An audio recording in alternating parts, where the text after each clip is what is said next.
ଏହି ଭିଡ଼ିଓରେ ଆମେ ମନୁଷ୍ୟ ରେଚନତନ୍ତ୍ରର ଗୋଟିଏ ମୁଖ୍ୟ ଅଙ୍ଗ ବୃକକ୍ ତାର ଅବସ୍ଥିତି, ଗଠନ ଓ କାର୍ଯ୍ୟ ବିଷୟରେ ଜାଣିବା। ବୃକକ୍ର ଅବସ୍ଥିତି ମନୁଷ୍ୟର ମଧ୍ୟଚ୍ଛଦର ଠିକ୍ ତଳକୁ ଉଦର ଗହ୍ୱର ଭିତରେ ମେରୁଦଣ୍ଡର ଉଭୟ ପାର୍ଶ୍ୱରେ ଦୁଇଟି ବୃକକ୍ ଅଛି। ବୃକକ୍ର ଆକାର ଆକୃତି ଏ କଥା ଯଦି ଆମେ ଦେଖିବା, ବୃକକ୍ର ଆକୃତି ପ୍ରାୟ ସିଂହମଞ୍ଜି ପରି ଆକୃତି। ଜଣେ ସୁସ୍ଥ ବୟପ୍ରାପ୍ତ ବ୍ୟକ୍ତିର ବୃକକ୍ର ଲମ୍ବ ପ୍ରାୟ 10 ରୁ 12 ସେମି, ପ୍ରସ୍ଥ ପ୍ରାୟ 5 ରୁ 7 ସେମି ଓ ମୋଟେଇ ପ୍ରାୟ 3 ସେମି। ବୃକକ୍ର ଆକୃତି ସିଂହମଞ୍ଜି ଆକୃତିର ହୋଇଥିବାରୁ ଏହାର ଗୋଟିଏ ପଟ ଖାଲୁଆ ଥାଏ। ସେହି ଖାଲୁଆ ପଟ ବା ଖାଲୁଆ ସ୍ଥାନଟିକୁ ଫାଇଲମ୍ କୁହାଯାଏ। ଫାଇଲମ୍ ମଧ୍ୟ ଦେଇ ବୃକକୀୟ ଶିରା, ବୃକକୀୟ ଧମନୀ ଓ ମୂତ୍ର ସାରଣୀ ଏହିଭଳି 3 ପ୍ରକାର ନଳୀ ସଂଯୁକ୍ତ ହୋଇ ରହିଥାଏ। ବୃକକୀୟ ଧମନୀ ଦେଇ ରକ୍ତ ବୃକକ୍ ମଧ୍ୟକୁ ପ୍ରବେଶ କରେ, ବୃକକୀୟ ଶିରା ଦେଇ ରକ୍ତ ବୃକକ୍ ମଧ୍ୟରୁ ବାହାରେ ଏବଂ ମୂତ୍ର ସାରଣୀ ଦେଇ ବୃକକ୍ ମଧ୍ୟରୁ ମୂତ୍ର ମୂତ୍ରାଶୟକୁ ଆସିଥାଏ। ପ୍ରତ୍ୟେକ ବୃକକ୍ ଭିତରେ 10 ଲକ୍ଷରୁ ଅଧିକ ଅତି ସୂକ୍ଷ୍ମ ନଳିକା ଥାଏ, ଯାହାକୁ ବୃକକୀୟ ନଳିକା ବା ମୂତ୍ରଜନ ନଳିକା ବା ନେଫ୍ରନ୍ କୁହାଯାଏ। ଏହି ନେଫ୍ରନ୍ ଗୁଡ଼ିକ ହେଉଛି ବୃକକ୍ର ଗାଠନିକ ଓ କାର୍ଯ୍ୟର ଏକକ। ପ୍ରତି ବୃକକୀୟ ନଳିକାର ଗୋଟିଏ ପାର୍ଶ୍ୱ କପ୍ ବା ଗିନା ଆକୃତିର ହୋଇଥାଏ। ଏହି କପ୍ ବା ଗିନା ଆକୃତିର କପ୍ ଆକୃତି ପାର୍ଶ୍ୱଟି ବୃକକ୍ର ବାହାର ପଟକୁ ମୁହେଁଇ ହୋଇ ଭିତରେ ରହିଥାଏ। ବୃକକୀୟ ଧମନୀ ବୃକକ୍ ମଧ୍ୟରେ ପ୍ରବେଶ କରିବା ପରେ ଅନେକ ଶାଖା ପ୍ରଶାଖାରେ ବିଭକ୍ତ ହୋଇଥାଏ। ଏହାର ଗୋଟିଏ ଲେଖାଏଁ ସୂକ୍ଷ୍ମ ଶାଖା, ଯାହାକୁ ଏଫେରେଣ୍ଟ ଉପଧମନୀ କୁହାଯାଏ, ତାହା ବୃକକୀୟ ନଳିକାର ଖାଲୁଆ ଅଂଶ ବା ବାଉମେନ୍ କ୍ୟାପସୁଲ୍ ତା ମଧ୍ୟକୁ ପ୍ରବେଶ କରିଥାଏ ଏବଂ ବାଉମେନ୍ କ୍ୟାପସୁଲ୍ ଭିତରେ ପ୍ରବେଶ କରିବା ପରେ ଏଫେରେଣ୍ଟ ଉପଧମନୀ ଅନେକ ଅତି ସୂକ୍ଷ୍ମ ଶାଖା ପ୍ରଶାଖା ବା କୈଶିକ ନଳୀରେ ବିଭକ୍ତ ହୋଇଥାଏ ଏବଂ ଅନ୍ୟ ପଟରେ ଏହି କୈଶିକ ନଳୀ ଗୁଡ଼ିକ ପରସ୍ପର ସହ ପୁଣି ମିଶି ଉପଧମନୀ ଗଠନ କରିଥାନ୍ତି, ଯାହାକୁ ଇଫରେଣ୍ଟ ଉପଧମନୀ କୁହାଯାଏ।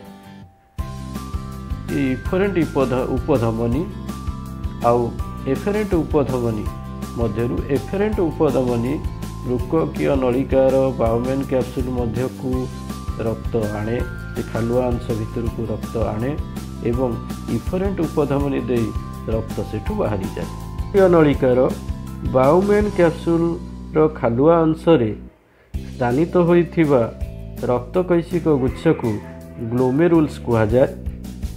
ଗ୍ଲୋମେରୁଲ୍ସ ଓ ବାଉମେନ୍ କ୍ୟାପସୁଲ୍ ମିଶି ମାଲ୍ପିଜିଆନ୍ ପିଣ୍ଡ ବା ରିନାଲ୍ କର୍ପସଲ୍ ଗଠନ କରିଥାନ୍ତି।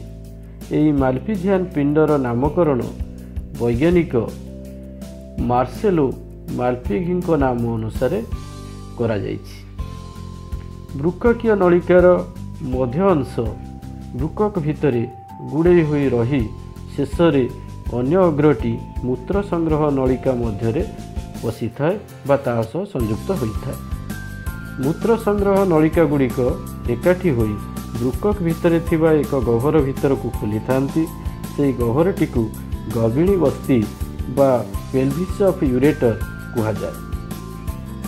ବୃକକ୍ର କାର୍ଯ୍ୟ ବୃକକ୍ ପରିସ୍ରବଣ, ପୁନଃଶୋଷଣ, କ୍ଷରଣ ଓ ନିଷ୍କାସନ ଏହି 4ଟି ପ୍ରକ୍ରିୟା ମାଧ୍ୟମରେ ଶରୀରର ଅନ୍ତ ପରିବେଶରେ ସନ୍ତୁଳନ ବଜାୟ ରଖିଥାଏ। ଏହି କାର୍ଯ୍ୟଗୁଡ଼ିକ ବୃକକ୍ର କେଉଁ ଅଂଶରେ କିପରି ହେଉଛି ଆମେ ଏଥର ଦେଖିବା। ପରିସ୍ରବଣ ବା ଛଣା କାର୍ଯ୍ୟ ବା ରକ୍ତ ଛଣା କାର୍ଯ୍ୟ ଗ୍ଲୋମେରୁଲ୍ସରେ ସମ୍ପାଦିତ ହୋଇଥାଏ। ଗ୍ଲୋମେରୁଲ୍ସରେ ଥିବା ଅତି ସୂକ୍ଷ୍ମ ରନ୍ଧ୍ର ଦେଇ ରକ୍ତରେ ଥିବା ରକ୍ତକଣିକା ଓ ବଡ଼ ଅଣୁ ବିଶିଷ୍ଟ ପ୍ରୋଟିନ୍ ଗୁଡ଼ିକୁ ଛାଡ଼ି ରକ୍ତର ଅନ୍ୟ ସମସ୍ତ ଉପାଦାନ ପ୍ରାୟତଃ ଛାଣି ହୋଇ ବୃକକୀୟ ନଳିକା ଭିତରକୁ ଚାଲି ଆସେ। ବୃକକୀୟ ନଳିକା ଭିତରେ ପ୍ରବେଶ କରୁଥିବା ଉପାଦାନ ଗୁଡ଼ିକ ମଧ୍ୟରେ ଜଳ, glucose, amino acid, urea, uric acid, creatinine, sodium, potassium, chloride ଆଦି ପ୍ରଧାନ। ଏଗୁଡ଼ିକ ମଧ୍ୟରୁ ଗ୍ଲୁକୋଜ୍, ଏମିନୋ ଏସିଡ୍, ଜଳ ଏଇଭଳି ବହୁତ ଉପାଦାନ ଆମ ଶରୀର ପାଇଁ ଅଧିକ ଉପଯୋଗୀ ହୋଇଥିବାରୁ ସେଗୁଡ଼ିକ ନିଷ୍କାସିତ ନ ହୋଇ ପୁନର୍ବାର ପୁନଃଶୋଷିତ ହୋଇଥାଏ। ଆମେ ବୃକକୀୟ ନଳିକାର ମଧ୍ୟ ଅଂଶ କଥା ଜାଣିଛନ୍ତି। ମଧ୍ୟ ଅଂଶ ଗୁଡ଼େଇ ହୋଇ ରହିଥାଏ ଏବଂ ତାକୁ ଘେରି ରହିଥାଏ କୈଶିକ ରକ୍ତନଳୀ। ତେଣୁ ସେହି ବାଟ ଦେଇ ଏଇ ଯେଉଁ ପଦାର୍ଥ ଯାହାକି ପରିସ୍ରବଣ ହୋଇ ଗ୍ଲୋମେରୁଲସରୁ ବୃକକୀୟ ନଳିକାକୁ ପ୍ରବେଶ କରିଥାଏ, ସେସବୁ ପଦାର୍ଥ ସେହି ବୃକକୀୟ ନଳିକାର ମଧ୍ୟ ଅଂଶ ଦେଇ ଗତି କଲାବେଳେ କୈଶିକ ରକ୍ତନଳୀ ଭିତରକୁ ଦରକାରୀ ପଦାର୍ଥ ସବୁ ପୁନଃଶୋଷିତ ହୋଇଥାଏ ଏବଂ କୈଶିକ ରକ୍ତନଳୀରୁ ତାହା ଶାଖା ଶିରା ଓ ଶିରା ଦେଇ ବୃକକୀୟ ଶିରାକୁ ଯାଇଥାଏ। ଏହା ପୁନଃଶୋଷଣ ପ୍ରକ୍ରିୟା।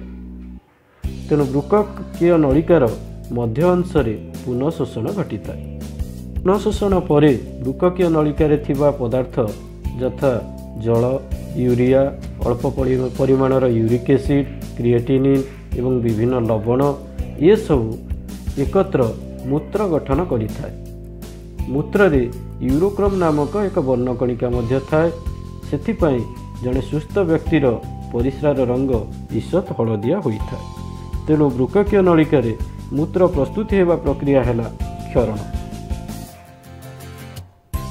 ବୃକକୀୟ ନଳିକାର ଶେଷ ଭାଗଟି ସଂଯୁକ୍ତ ହୋଇଥାଏ ମୂତ୍ର ସଂଗ୍ରାହୀ ନଳିକା ସହିତ। ତେଣୁ ମୂତ୍ର ବୃକକୀୟ ନଳିକାରୁ ମୂତ୍ର ସଂଗ୍ରାହୀ ନଳିକାକୁ ଯାଏ। ମୂତ୍ର ସଂଗ୍ରାହୀ ନଳିକା ଗୁଡ଼ିକ ଗର୍ଭିଣୀ ବସ୍ତିରେ ଖୋଲା ଥାଏ। ତେଣୁ ସେଠାରୁ ମୂତ୍ର ଗର୍ଭିଣୀ ବସ୍ତୁକୁ ଯାଏ, ଗର୍ଭିଣୀ ବସ୍ତିକି ଯାଏ ଏବଂ ଗର୍ଭିଣୀ ବସ୍ତିରୁ ମୂତ୍ର ସାରଣୀ ମାଧ୍ୟମରେ ମୂତ୍ରାଶୟକୁ ଯାଏ। ଏହା ହେଲା ନିଷ୍କାସନ। ତେଣୁ ଏହିଭଳି ଚାରୋଟି ପ୍ରକ୍ରିୟା ଯଥା ପରିସ୍ରବଣ, ପୁନଃଶୋଷଣ, କ୍ଷରଣ ଓ ନିଷ୍କାସନ, ଏହି ପ୍ରକ୍ରିୟା ଚାରୋଟି ମାଧ୍ୟମରେ ବୃକକ୍ ଶରୀରର ଅନ୍ତ ପରିବେଶର ସନ୍ତୁଳନ ରକ୍ଷା କରିଥାଏ।